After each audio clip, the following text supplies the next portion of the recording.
Georgia runoff. Okay, Georgia runoff is taking today? place today. Yep, Georgia That's a election big rule day. today. Are you flying down to Runoff Georgia? races You gonna when go? Man. no candidate exceeds 50%. As Republicans have 50 seats, 48, two more, et cetera, et cetera. You got two names that are going off back and forth. Georgia has not elected a Democratic senator since 1996, 24 years is a long time.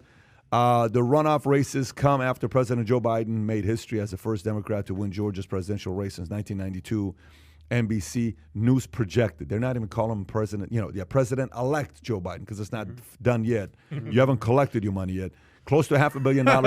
Close true. to $500 million. Or my lunches. Close to $500 million has been injected into two races as both parties race to secure a slim majority in the state, either to give life to the legislative hope of President-elect Joe Biden or stamp them out before his term begins.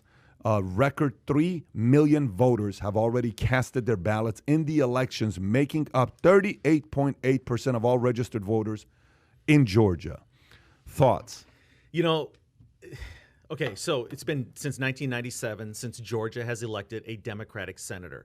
Kai, what were you saying as far as a presidential? 92, something like that, right? 96 and You know what? 92, Okay, yeah. the reason shifts or the reason trends like that shift is when there's a dynamic person to vote for.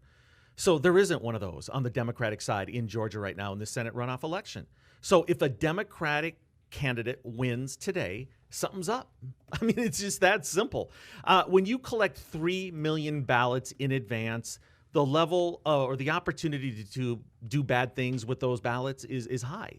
And if you just look at this objectively, Stacey Abrams, is a very, very big figure in Georgia, getting votes, collecting these ballots early. There was a court case last week where they tried to slow down some of this, and the judge said, no, I will not slow it down. That was Stacey Abrams' sister, who was the judge.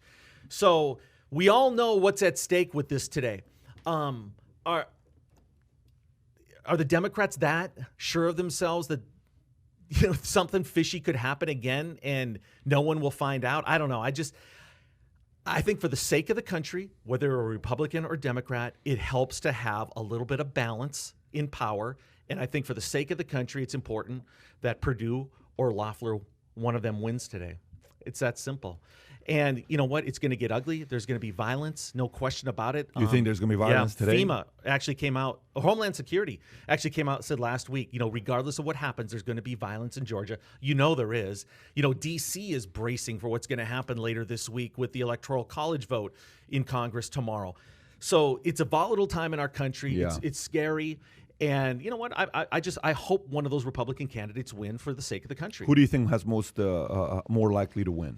I would have said Perdue probably, but Yeah. he's been in quarantine since last Thursday. So he had some contact with somebody that tested positive for COVID. So he hasn't been able to campaign. I don't think it matters. I think your mind has been made up a long time ago. I don't think you're going to switch your mind and make your decision on who you're going to vote for in the last 3 or 4 days. I like Loeffler. I like Kelly Loeffler. I really do. I mean, her husband is the president of what? New York Stock Exchange. Or was. Like I said yesterday, she's got a pretty good consolation prize. She's married to a billionaire, even if she doesn't win. I think one of them is going to win. I don't trust the polling. And yesterday the polling came out and said that it's very, very close. We learned back in November, what kind of stock we can put into these polling, numbers. So I think a Republican's going to win. I think it'll probably be Loeffler. Yeah, again, I haven't really been paying attention for the last couple of weeks. Obviously, we've known about this for 2 months, that this has been the target date since everything. But it's gotten really ugly in Georgia. What's the one thing I did see in the news recently was Trump made a call to the Republican Secretary of State of Georgia trying to find 11,000 votes. The guy's like, look, dude, I'm a supporter of you, but I'm not about to do anything illegal. And plus, he recorded the conversation and fed it to the Washington Post. I think Carl Bernstein, who was one of the Watergate writers, was like, yeah, this is straight up worse than Watergate. What are we talking about here? He's calling him, Trump has a way of talking where he's like, look, I don't know, I'm not telling you that you should find this, but maybe you can do this. It's like a very mafia kind of talking, right? Very interesting what happens there. But back to you. Where, again, I haven't been following the news.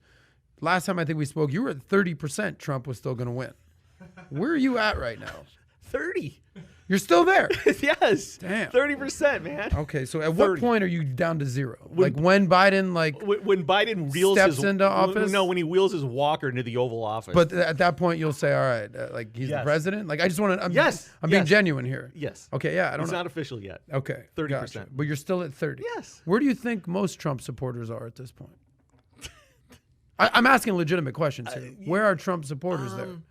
Do they still think that he's got a true Trump yeah, supporter? that's what I'm asking. Oh, I think they're thinking this thing still has a chance. Yeah. They still do. 100%. I think a lot. Gotcha. I'm not saying they think it's 100%. Yeah.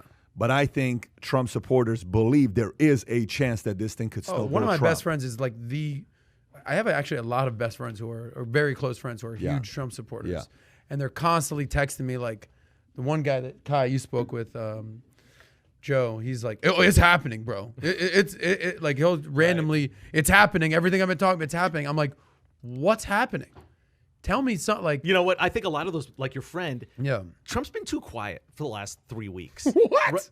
Well, I mean, other than the call to the Secretary of State of Georgia. Other than, that whole Watergate call But and he's all he's that. played a lot of golf. It makes you think he has something up his sleeve. He don't got nothing up his sleeve, player. I'm not saying it's going to work. I just think something's up his sleeve. What's your number at this point? I mean, somehow Trump lost the election and Tom's numbers have gone Yeah, but higher. I'm also saying 70% chance that Biden is going to be the president. Yeah, but you were at 20% or like 15% like 2 months ago. Yeah. But you were at 5% this entire time. Yeah. Are you still there? It's not 5%. Okay. But you know what? Again, I explained to you what 5% to me is. Yeah. 5% to me is I'm not going to make the bet on 5%. But I'm telling you, there's a 5% chance because you don't know what's going to happen all of a sudden. Something could flip. Pazazi Morano just sent $5 and said, I hope the Democrats win in Georgia so they can rewrite the Constitution with gender-neutral pronouns. A men and a woman. I heard some guy say that. Yeah. All men and a women. That was classic. So, but this is a very big day in Georgia. Like whether Yeah. Kelly Loeffler or Raphael Warnock win versus David Perdue, John Ossoff. What I'm finding comfort in is the fact that the people running Georgia are Republicans. What Brian Kemp, the governor of Georgia, Republican, huge Trump supporter. Trump is like threatening to throw him in jail because he won't listen. Then you got what is it, Roethlisberger or whatever the Secretary of State is. That was the guy on the call that was like, oh, with all due respect, Mr. President, like you lost, homie. Like I don't know how to tell you this, but Trump's like, no, maybe I didn't lose. He's like, yeah, you did. Sorry, it's awkward, these phone calls. Yeah, but that conversation happens with every presidential candidate. I guarantee you Bill Clinton was leaning on people. Obama leaned on people just like every other president. Hey, can you find me 11,000 votes? Oh, you think that's like a thing that everyone does? Totally. Oh, I okay. totally do. If you're in politics, you're doing that. All right, so on some level. here's another question. Let's say they find these 11,000 votes. Oh, that was he's like 5,000 dead people voted, right? Roethlisberger, he's like, yeah, 2. Which Two just dead- goes to show you that he's full of crap because there's way Why? more Because than 2 votes in Again, Georgia. that I'm were just cast by dead recapping people. the conversation. None of this is my opinion, okay? So for all the soy boy haters out there, shout out to the soy boy mafia. I heard that conversation, but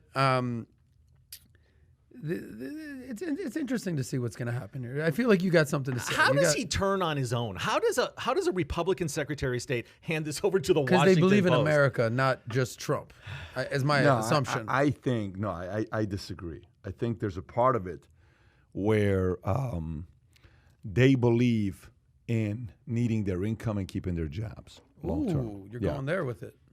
It's a very logical assessment. If you're not emotionally connected to Trump, you caring about your job. The person that to me it's kind of like very interesting why he's such a true believer and he's putting his reputation on the line is Ted Cruz. That's the one that's very interesting to me because he's going out there being, no, this is not real. He did not lose. We did not lose the election. Right. He's not backing he's down gonna at stand all. up. And he's going to There's stand a up. very easy answer for What that. is that? I mean, and same with Josh Hawley. What is that? Where's Josh Hawley? Missouri or wherever he's Yeah, from? the whole Antifa came to my house yesterday, et cetera, et It's a cetera. very easy answer. What is it? Inspiration to be president one day? 100%. Okay. In 2024, does he want to be having Trump base being like, yeah, Ted Cruz stuck with us and he was there when we tried to steal the vote and we love you, Ted? Yeah. He was honoring democracy. But let me ask you a question.